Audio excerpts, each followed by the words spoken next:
ازيكم يا حلوين؟ عاملين ايه؟ يا رب تكونوا بخير وسعادة دايما يا رب. صباح الفل عليكم، صباح السعادة، صباح الحب، صباح كل حاجة حلوة في الحياة على احلى متابعين عندي في القناة.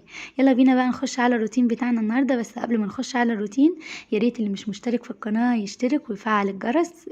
جرس ابو حواجب عشان يوصل له كل اشعار من الفيديوهات اللي بنزلها، وكمان يسيب لي كومنت جميل ويسيب لي كمان اللايك الاجمل. يلا بينا نبتدي بقى ونخش على الروتين. واول حاجة بعملها كده بلم الغسيل اللي كان نشف من فوق السطح.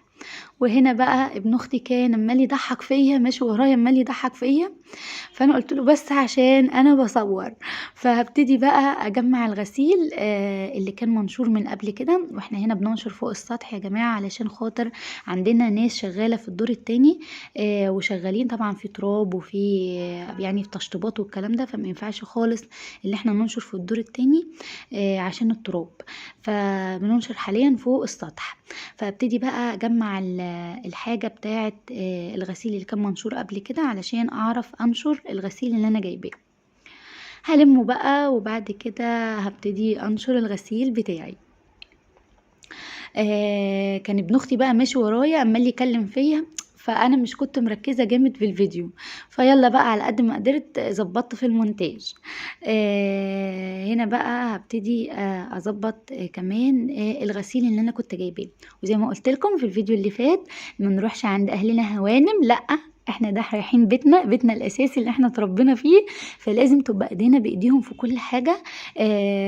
ما نكسلش بقى ونقول احنا جايين. في القناه يشترك ويفعل الجرس، جرس ابو حواجب عشان يوصل له كل اشعار من الفيديوهات اللي بنزلها، وكمان يسيب لي كومنت جميل ويسيب لي كمان اللايك الاجمل.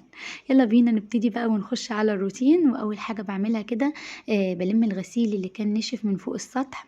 وهنا بقى ابن اختي كان عمال يضحك فيا، ماشي ورايا عمال يضحك فيا، فانا قلت له بس عشان انا بصور. فهبتدي بقى اجمع الغسيل اللي كان منشور من قبل كده. واحنا هنا بننشر فوق السطح يا جماعه علشان خاطر عندنا ناس شغاله في الدور التاني، وشغالين طبعا في تراب وفي يعني في تشطيبات والكلام ده، فما ينفعش خالص اللي احنا ننشر في الدور التاني عشان التراب. فبننشر حاليا فوق السطح. فابتدي بقى اجمع الحاجه بتاعه الغسيل اللي كان منشور قبل كده علشان اعرف انشر الغسيل اللي انا جايباه. هلمه بقى وبعد كده هبتدي انشر الغسيل بتاعي. كان ابن اختي بقى ماشي ورايا عمال يكلم فيا، فانا مش كنت